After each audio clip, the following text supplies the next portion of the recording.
This is Greg from Clinton, Illinois. I play at North Greens Golf Course in Atlanta, Illinois, and you are listening to Golf Smarter 1005. Because of the splintering of men's professional golf, majors have become more major because we get the best players under one roof again. There's the venues. You're talking about Augusta and Quail and Port Rush. Port Rush is literally a home game for Rory. And then you got Oakmont. I mean, this year and these majors and the idea of the splintering of men's professional golf and the guys like Bryson and Rahm and Brooks and Patrick Reed was in the hunt. And it's a Ryder Cup year. So this is, this is buckle up. I'm not watching men's professional golf, nor am I actually compelled to do so for whatever reason. They've kind of lost me and they lost the plot on sort of fans first. But the majors and that major, that delivered.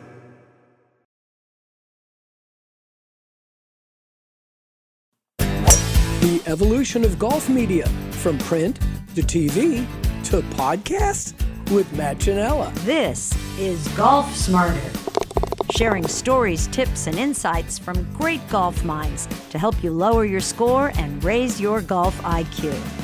Here's your host, Fred Green. Welcome back to the Golf Smarter podcast, Matt. Thanks for having me, Fred. Always a pleasure. Oh, thank you so much. We just have way too much fun when we do this together because we're kind of cut from the same cloth, these radio kids, right? Growing up, wanted to be radio guys and ended up doing golf media. But once you say golf media, then we go completely different directions because you are legitimate media. I'm a podcaster. So... Well, I mean, we have talked about this, but I started in radio. Yep. My dream was to be in radio for life. I thought the romantic nature of delivering people information as an audio experience and sort of painting the picture for them as they listened in, in my ultimate dream would have been to have been the play-by-play announcer for the San Diego Padres as a kid. That's what I really wanted to be. And at some point got sidetracked and ultimately ended up at Sports Illustrated in the photo department and then Golf Digest in the photo department, then got a chance to start writing after my master's degree and then broadcast in Golf Channel, and then came back to having my own podcast, which in my mind was a true return to my roots, creating an audio experience. So I love podcasters. I love that type of storytelling. And I appreciate the fact that you have a similar root base as I do. So yeah, SoCal. And so your play-by-play dreams, did you do play-by-play as a kid when you were like watching TV or, going to games? Yeah. I used to make up games for my dad, who commuted from Santa Rosa to San Francisco every morning on the bus, right, and I would create these little invent in my mind. I had created Padres Giants games, and then I did play-by-play at St. Mary's College. I did work for KLON at Long Beach State my freshman year, and I got on the air at KLON. I mean, and then I worked at KSRO in Santa Rosa, California, doing some news updates. So KSMC was where I really did a lot of play-by-play for the basketball, football. At that time they had a program. Yeah. So I was very, I have a bunch of tapes laying around that are all, calling games. I called Jason Kidd, Steve Nash, those guys were all coming through the West Coast Conference at that time. And, I don't know if I ever told you this or reminded you of this. The president, the CEO of Seymour Golf Putter Company, Seymour Putters. Yeah. He did play-by-play at Stanford. Oh, cool. And he was doing play-by-play when on radio of Stanford football at The Play. Oh, my when they were God. Playing Cal. He's like, we win. Wait, what? Yeah. Yeah. Joe Starkey's famous Joe call. Starkey's call is something I can KGO. listen to forever. Joe Starkey was a Bay Area legend, obviously. Oh, absolutely. And I huge fan. Yeah. Where is he now? You have any idea? I think he retired. Oh yeah. I think he's John Miller is Bay I've gotten Area to guy. Meet and know. Yeah. Does the best impression of Vin Scully doing a baseball game in Japanese. That is like the greatest piece he's ever done. It's so good. Vin Scully to me is top of the mountain. Obviously, no question. I hated the Dodgers, but Vin Scully, I would listen to him just forever. I mean, that was what a gift to an audio experience as a play-by-play and color commentator. Just something that's not done anymore. So I've told you about the project that I created through the 80s and 90s called Fantasy Play-by-Play, where fans got to go to a booth at the ballpark and do play-by-play and take home a video of them looking like they were actually on TV, but they weren't. It was just recorded onto tape. And when I was just getting it started, I just so happened was sitting across the table from Vin Scully at my brother's bachelor party and told him that you were the impetus, you were the idea of why I started doing this. He was quite flattered. I also have heard, I have a friend, a really dear friend of mine who knew the Scully family and grew up in LA and said that, and everything I've ever seen, heard, or read is that Vin was an incredible human being and was never bothered or put out by people saying, I mean, how many people went up to Vin Scully and said, I'm a huge fan, or you're the reason why I'm in radio. Like how many? I mean, thousands, right? Like I'm sure Can't go out. And apparently, he never ever. That was never an issue with him. He always had time for everybody. Bill Rafferty is the same way for me. Dick Vitale, same way. I got to meet those guys and got to talk to them and work with them. Actually, when I was at SI, I was doing some. I was like the stat keeper at some games at Madison Square Garden, working with Rafferty and Vitale, which can you imagine? That was a dream come true for me. But Bill Rafferty's still going. Bill Rafferty's still, and Dickie V is just continues to fight for his life and got back on recently. But those guys, that's special stuff. And they're artists in the sense that, going back to Vinny especially, that you could paint a picture with words that kept you in, and you were completely able to visualize what was going on because of how he painted that picture. Yeah, in San Diego now, I've killed my dream of becoming the Padres play-by-play announcer because Jesse Agler is the San Diego Padres play-by-play announcer, and he is a master. He's a master at his craft. I feel so lucky to be able to listen to Padres games through the voice of Jesse Agler.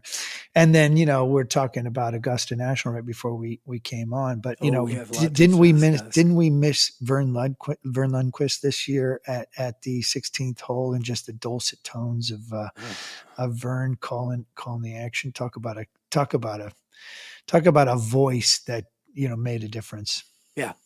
Well, he captured moments unlike any other. Yeah. It was amazing. It was amazing. So how did you end up getting that first job, the photo department at, it was a Golf Digest, right? Sports Illustrated was the first, yeah, in a very roundabout way. But you always have to know somebody to know somebody. But I'm let me try to cut to the chase here, but my grandfather was one of the original owners of the 49ers. We had a box. Yeah, this is a whole crazy story. Wait a minute. Yeah, I know. Yeah. It's a true story. Jim Ginella, one of, I think at the time, the Morbido brothers were the owners, the majority owners, and they had 55%. They had to get $100,000 together to become an NFL franchise. They had $55,000. They went to 9 friends in San Francisco at $5,000 each, and my grandfather was one of those 9 friends. Franklin Muley was another one of those friends who who ended up owning the Warriors for years and years and years. I think my grandfather had a little piece of the Warriors too at one point, but at that time it didn't mean what it means today. It was, but can you imagine the investment at that point, what it would have turned into today? I can't imagine. Hundreds of billions of dollars. Yeah. They got out, unfortunately, when I was just a young kid. My grandfather had passed before I was born, but in the early 70s, the women, it became an ownership of widows. Honestly, all the men had died, and they sold to DiBartolo, Eddie D. And but I remember going to an owner's box, but in the sale, we ended up getting 8 tickets. My dad got 2, my uncle got 2, my other uncle got 2, and my aunt got 2 at the 45-yard line and the rollout seats across the field. So we had those seats growing up. Those were part of we got in the sale. So I got to go to 49 games. Well, cut to the 89 earthquake Giants A's World Series. I was there. The SI photographers spill out into the San Francisco, the city, all hell's broken loose, and they need to find a place to eat. They knock on my uncle's restaurant, Cap's Corner in North Beach, San Francisco. Oh my gosh, I know that place. Okay. Yeah, and he lets them in. And they ended up partying, eating, drinking that night. And my uncle becomes friends with Heinz Klutmeyer. Heinz Klutmeyer became the director of photography at Sports Illustrated. He shot the Miracle on Ice cover for Sports Illustrated, among many others. Heinz was a legend in his own right. Just recently passed away. Heinz became the director of photography, and at that time, when I go to college in the 90s, they needed a seat for photographers. They used to put photographers in different places around the stadium so they can get up angles, right? Mm-hmm. The kind of the drone shots you might see nowadays. Heinz called my uncle and said, "Hey, can we use one of your seats from an up angle for this playoff game against the Cowboys?" And my uncle said, "Yeah, sure. I'll give you my nephew's seat if he can get down on the field. Can you get him down on the field?" And so Heinz said, "Yeah, we'll have him assist John Beaver, one of the greatest sports photographers of all time." His father, Vernon Beaver, and John at the time, very famously, both shot the Ice Bowl. I think John shot it from his seats in Green Bay. And so Vernon Beaver is a longtime Packers team photographer. So I assist John Beaver carrying cameras for Sports Illustrated in the 90s, and did that on a regular basis. John would call me every time he'd come to town. I would go down, get paid to be on the field and carry cameras for Sports Illustrated photographers. When I graduated, again, I thought I was going to go to ESPN. I was going to be a broadcaster. And a sliding doors moment, I get offered an internship at Sports Illustrated. I end up not going to ESPN. I work at SI. And, then I go to Columbia Journalism School. I go to Golf Digest. I start writing. I go to Golf Channel, off and running. But comes down to my uncle knowing Heinz Klutmeyer, who needed a spot at a 49er game. It goes back to my grandfather owning the Niners and then getting seats at the 45. I mean, do you know how this is? And now here we are. It's a career. It's it's something. I don't know what it is, but it's something.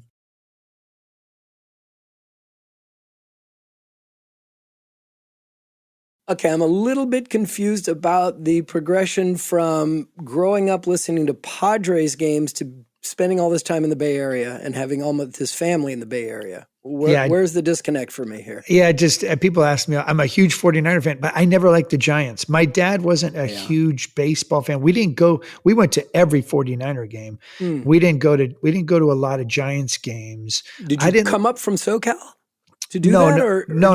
I was living in Santa Rosa. We born and raised in Santa Rosa. Okay. Only got to San Diego about 5 years ago. Oh, okay. Full time. My brother went to USD. My best friend went to UCSD. I went to Long Beach State my freshman year and got season tickets. My girlfriend's mom got me season tickets to the Padres games when I was at Long Beach State. So I'd drive down and go to Jack Murphy back in the 90s. But so I fell in love with the Padres listening to the radio. Cubs, Padres, 84. I was a fan before 84, but I remember really falling in love when they came back to beat the Cubs in 84 and went to the World Series. I was listening to all those games on the radio. That was like, I remember being in a car. My family went into a restaurant and I stayed in the car to listen to the baseball game on the radio, Cubs, Padres, and when it's going crazy by myself. I mean, I was 12, 13 years old. And so Terry Kennedy once gave me a ball. I got on the field catcher? seats. Yeah, catcher for the for the Padres. For the Padres. And I was wearing a Padres hat. This is He 1981, managed 82. too, didn't he? I don't know if he ever went on to be a manager. Or is he a coach? Bruce Bochy went on to be a manager. Be manager of the Giants and won their 3 World Series in San Francisco. He was a Padres manager for a while. Didn't love him as a Padres manager, but he did well for the Giants and the Rangers. Anyway, yeah, Terry Kennedy gave me a ball on the field. I was wearing a Padres hat. I mean, it was just Awesome. Padres became my thing, and Tony Gwynn became my guy. And I've gone on to do a multi-part podcast on the life and legacy of Tony Gwynn through the voice of Tony Gwynn Jr. And then I also got Maddox, Smoltz, Ryan Sandberg, Ken Griffey Jr., all these guys talking about Tony Gwynn, which was cool. Okay. I'm going to definitely check out that multi-part series on Tony Gwynn because I love Tony Gwynn, but I also love your multi-part series, which was where I first got hooked, and that was on the Lab Golf. Oh, if you haven't listened to Tony Gwynn, Vince Scully's on there, Bob Costas is on there. You get a little Ted. I'm taking all these audio clips from all these different people, and then it's his son and Trevor Hoffman I get Trevor Hoffman. I got who else? Several voices on. Awesome. On the greatness of Tony Gwynn. So similarly, when I moved to the Bay Area, because I grew up in Los Angeles, Dodger fan, but, I was more of a music fan because I wanted to be in radio. So I was like really focused on the music part. And then I got to the Bay Area and I was working in radio in San Francisco. 1981 is Billy Martin gets hired to manage the Oakland A's. And I just became a huge Oakland A's fan with some of the people I had worked with and got hooked to Bill King and Lon Simmons doing play-by-play. Bill King being one of those guys. Legend. He did, in Bill King, right? He did the A's, the Raiders. Did everything. And the Warriors. It's like Jim all Nance. year long.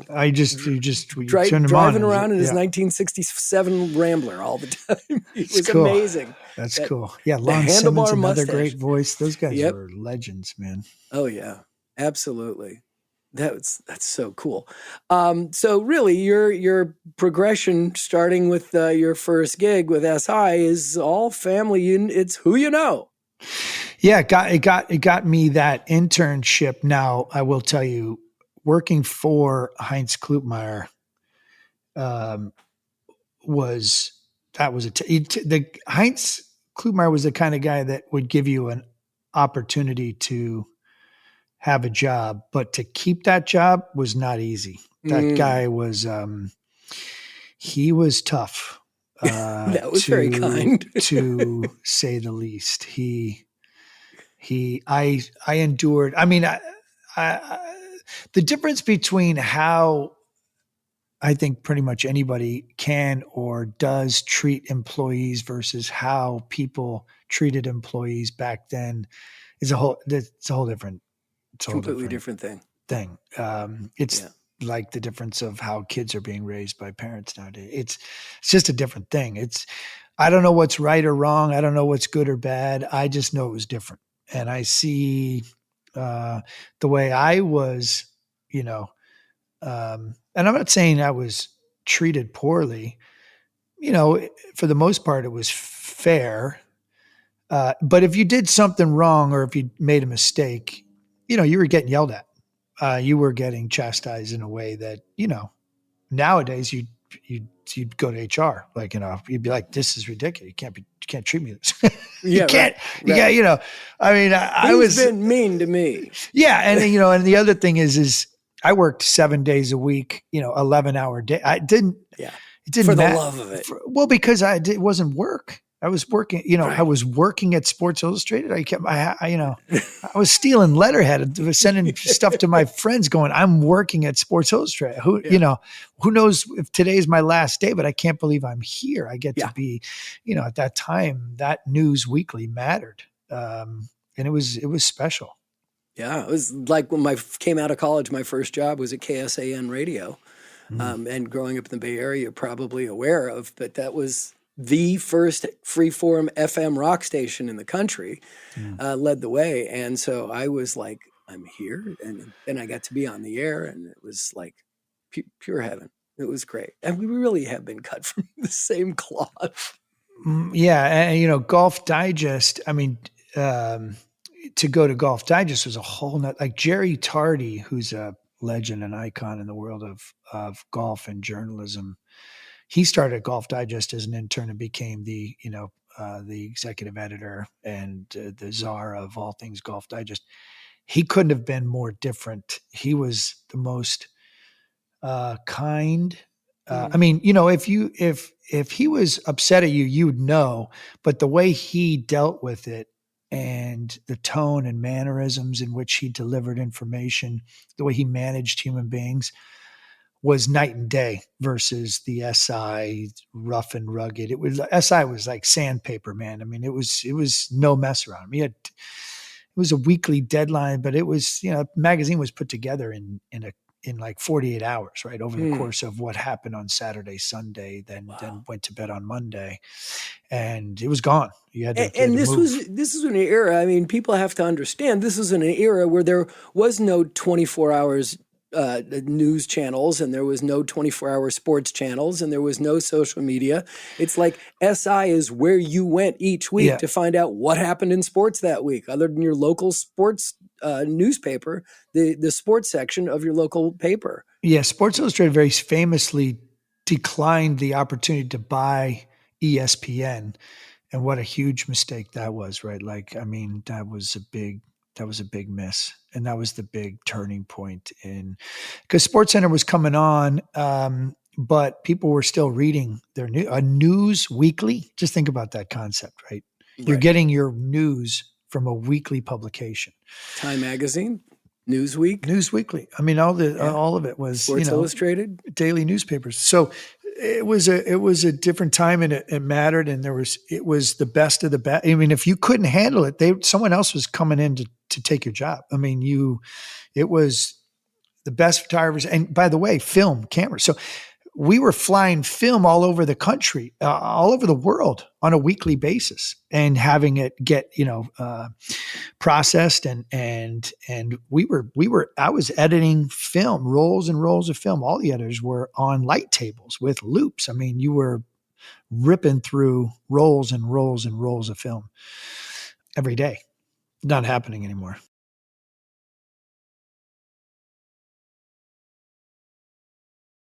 So now we get to the era of podcasts and YouTube, and you're still contributing to the media landscape in that sense. Where, you're doing some amazing stuff on YouTube, and you've got the podcasts. Where is your focus these days, and how are you delivering? So the podcast I ended with the lab series, and really put the podcast, the Fire Pit podcast, which, all those episodes still exist, and it's all still up and active, which is a wonderful part of it. Yeah. I mean, I felt like I was laying down history. I was finding good stories, telling them, and, through the voices of multiple voices, and I really loved doing it, and it is my passion, and I would love to do more of it. I just couldn't make a business out of it. Right. It's very hard. That's not why you get into it. And so I kind of had to put the podcast on a hiatus. I started after launching a production company. I've told this story a couple of times, and probably to you, but launched a production company right out of Golf Channel, feeling like I had a sense of where media was going with this splintering of distribution, and felt like I wanted to get out there. And I saw what Barstool was doing. I certainly saw what No Laying Up was doing in the golf space. What Bill Simmons was doing. Yeah. I mean, countless, it was like, it was very obvious that you didn't need to be a part of one of the traditional media outlets to be successful. And I felt like I love long form storytelling. And in order to do that, I had to get out from underneath the confines and the guardrails of linear distribution, which was Golf Channel at the time. I wanted to be able to use, I said this a lot of times as well, we'd kill the cow and only eat the fillet. Well, I wanted to use all the parts of the cow, because I was coming back with a lot of cool anecdotes and information and sound bites and visuals. And I felt like we were only using a very small percentage of that. So I wanted I had baked out the concept of a production company. after COVID hit, which was a month after I started my company, then we pivoted to a media company, and I'd gotten some investment in and had, and unfortunately got too big too fast, made a lot of big mistakes, brought in too many people without justifying the business end of it. It was a bit of a rush job, if I'm to be, candid and looking back, in that, where I was in my life and my career, I wasn't in my 20s, right? We weren't going to start, once every time. I felt like we had some names and notoriety, and let's go. I mean, and we dropped the Phil Mickelson book that Alan Shipnuck had written, and it kind of came out. That was one of the kind of the first things we put out, and that went globally viral. And it was like, oh wow, this is going to be easy, right? Not that I actually thought that it was going to be easy, but it felt easy. We just didn't have a Phil book every 2 weeks, so pre-produced too many things without having sold them first, and ultimately now back to no more overhead, no more employees. I've got production partners, back to a production company, working with a lot of clients that I really want to work with. Youth on Course, Laura Loma in the hill country of Texas, documenting the build of a new David Kidd course. Crazy Mountain Ranch in Bozeman, Montana, building a Core Crenshaw golf course there, documenting that. We just did the 2-part docuseries on Pasatiempo, on how Jim Urbina and Justin Mandan at Earth Sculptures restored all 18 of those Alistair McKenzie greens. We're working with Coral Mountain in Palm Springs on documenting another David Kidd course there. I'm storyteller for Youth on Course, which is one of the greatest grow the game initiatives that has ever come along, which is essentially subsidizing green fees for kids at $5 or less, which is breaking down the core barriers to the game, accessibility and affordability. So working with these types of clients, I'm partnering with True Linkswear on some events that we're doing, telling the story of Gamble Sands, which will be coming out here shortly, on how that family has created this legacy in Central Washington that has now evolved into some golf, which is a lot of really good golf. 2 David Kidd courses, a short course, putting course. So this is what I'm doing now, is working on these types of stories and this type of content, and it's long form in whatever form I want to do it. Mm-hmm. Mm-hmm. And it ends up on YouTube, among other places, but the primary distribution. Yeah, the website is thefirepitproductions.com. Okay. And we have a Fire Pit Productions channel on YouTube. We have Fire Pit Productions social channels. I have my social channels. So a lot of stuff that I'm doing is going out on my clients' distribution channels, social and website and otherwise. And also almost everything is also going out on my channels as well. Mm-hmm.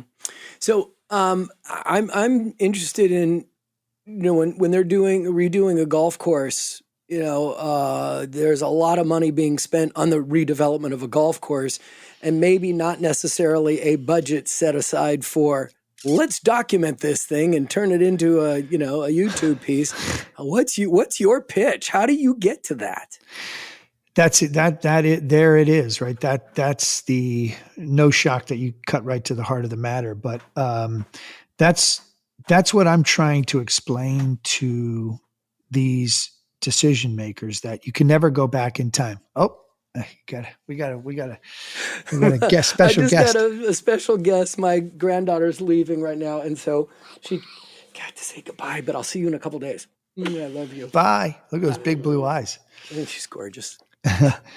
We had all three grandchildren here this weekend. It's that's been special. Incredible. That's cool. Sorry for the interruption. No, I know, no problem. Of course, it's not an interruption, right? It's all that matters. But back to your point of trying to sell these decision makers, because Thank you for remembering the point, because I was totally flummoxed there. No, the funny thing is you'll see, here's a $5 million restoration, and they balk at the idea of spending $50,000 on documenting their own story. Exactly. Right? Exactly. They're spending $25 million on this restoration renovation, but they don't have $100,000 to put into the actual storytelling and the marketing machine that goes around what they've done. Right? It blows my mind. So absolutely. I'm trying to explain to these developers, and I'm making progress, that listen, you have a raw piece of land, or in Pasatiempo's case, you have a special piece of land, a special piece of golf history here with Alistair McKenzie and Marion Hollins and Pasatiempo and all that it means, a place where you can go play a McKenzie original. It was like, hey, you can't go back in time. Let us come in. Let us get the before, during, and after. We'll create breadcrumbs along the way on your social channels and ours. We can create content that helps keep your membership informed. And at the end of the day, no matter how many people watch it or whatever happens, you have it in your archives forever. You know, here we are in 2025. And, people are not documenting their own stories. And they're still using these written one-page press releases that, oh, look at what happened here. This place just redid. There's a new course opening, and here's 5 paragraphs that very few people are going to read. No visuals, no video. They're not bringing it to life. There's no soul. It's just this, this archaic form of information. To me, is absurd. So I'm appreciative of the people who do believe in me and us, my team and I, to go in and help document. I say this all the time. It's your story. Let us help you tell it.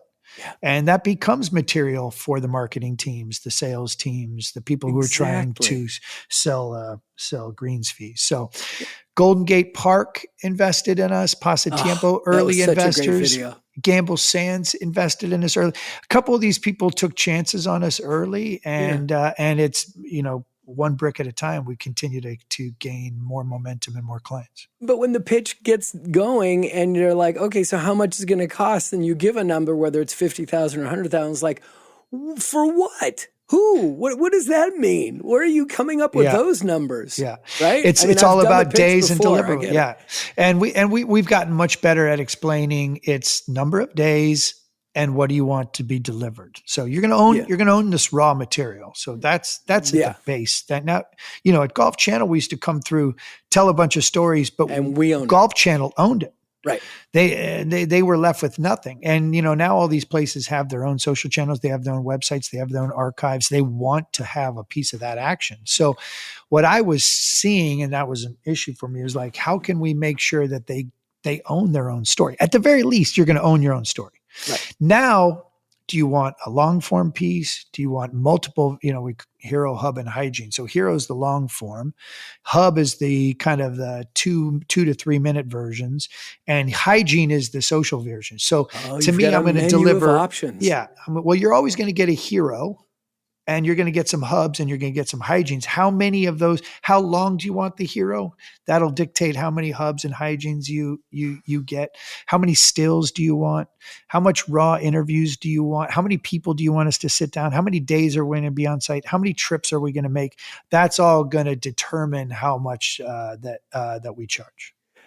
And then when you come back and tell them, and I've had to do this, it's like, it comes out to about 20 grand per minute of content. And they're like, what? It's like, you can't make a mistake. If there's one frame off, it's very detailed work. And if there's one frame off in the video, everybody notices. And I've got to pay attention to all of that. And you've got a team of people doing all the work. Yeah, it's not a big team. So it's just me and my production partner. And then I got some people helping me post things to website, and I got a graphic designer who helps create some of the graphic elements. But at the end of the day, there is no more.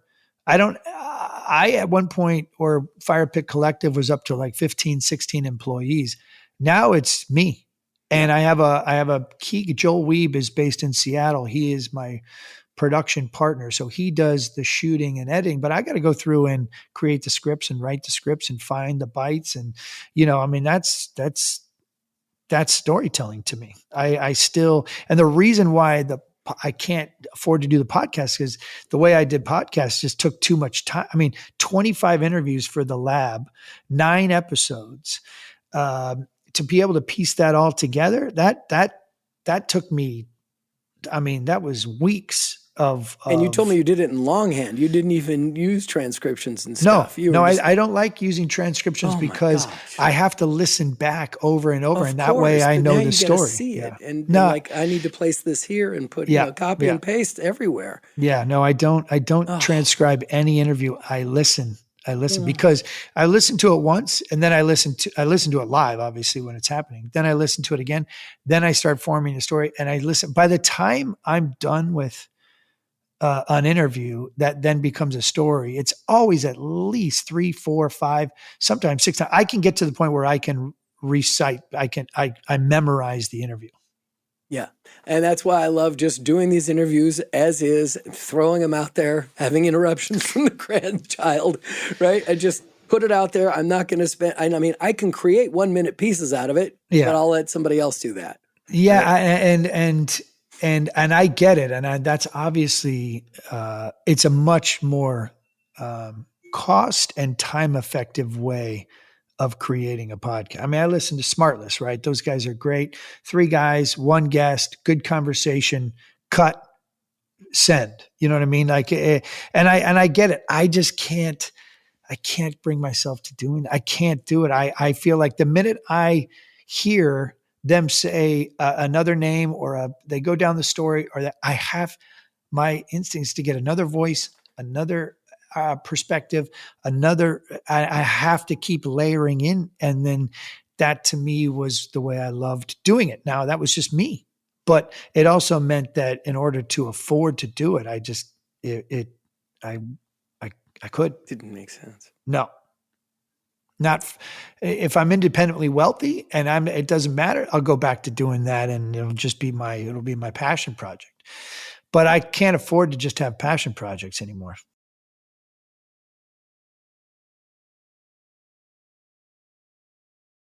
Well, it was your passion project. I mean, how many interviews did you do with Lab? 25, just 25? For that. And I had no idea going in.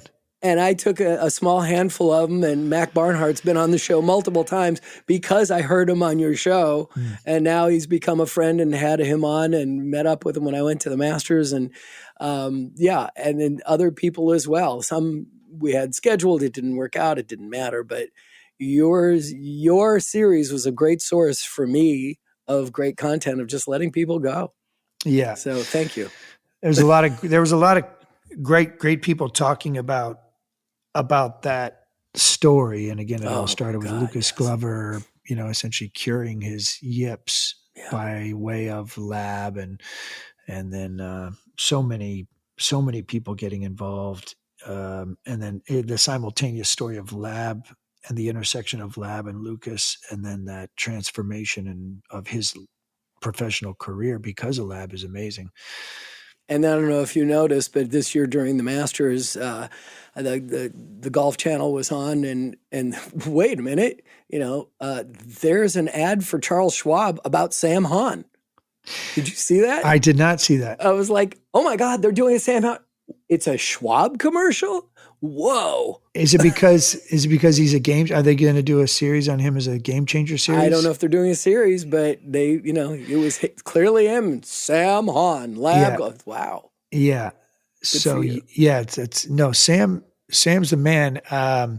Bill Pressey was obviously the original sort of guy who came up with the design and the science behind it, but it was Sam who turned it the revealer. But Pressey as a business guy was failing big time, right? And it wasn't until Sam came in as a businessman, as an investor, and brought in the marketing and the machine behind it that it became ultimately successful. And man, what a story it is. And it continues to be a great story. Totally. How many? Continues. I'm putting with I'm putting with a lab. I'll never. I don't. Which there one? will. I've got the DF3. Yeah. What a great putter. The little version, right? So Okay. the little version of the original, and then it scoops the ball when you put the ball. Right. In. But there's grabber. I don't think there's any way I ever putt with anything, knowing what I know. And again, I'm not an equipment guy. I loved you're my not putter. someone who changes. No, don't change. But there's no way I'm ever not putting with a lab putter. Knowing what I know and hearing what I heard and seeing what I've seen, it's just that to me is eliminating one of the three aspects of what a putting stroke is. If I can not have to worry about returning that putter face to square and not having to worry about mitigating torque.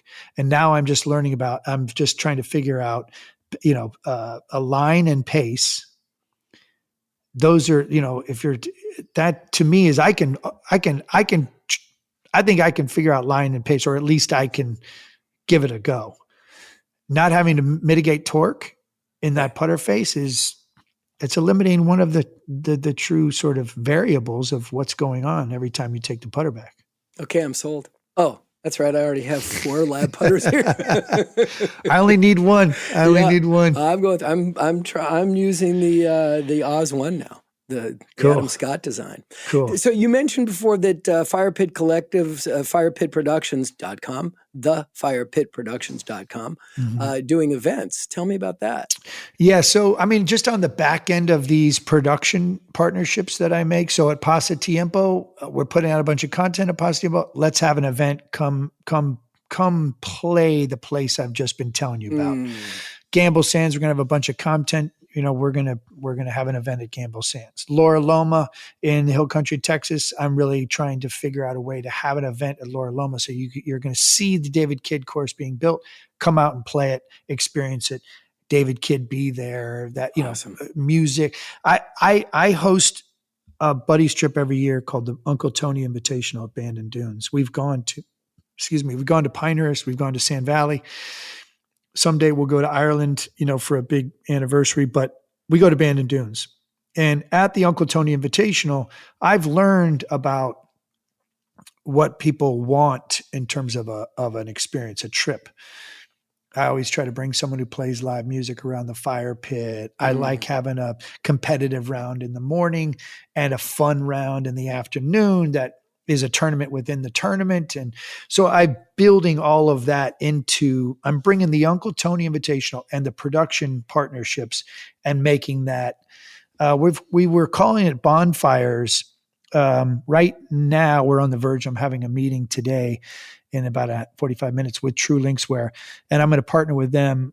And they're going to bring their community into our events, and our events are going to come into their community. Nice. And they'll help with the gift bags, and we'll create more content for them and the destinations. I really love Jason Moore, Ryan Moore. I love their whole team. I've loved that brand from the beginning. A partnership of brands makes a lot of sense in this world of golf. It's happening all over the place.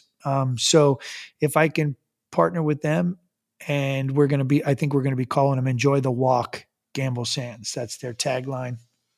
And it matches with what the vibe I've always believed in. And I'm going to have to show up to one of these. I'm going to have to crash that party. Yeah. So we're going to have live music, great gift bags, great value, architects, round tables, fire pits, and good experiences.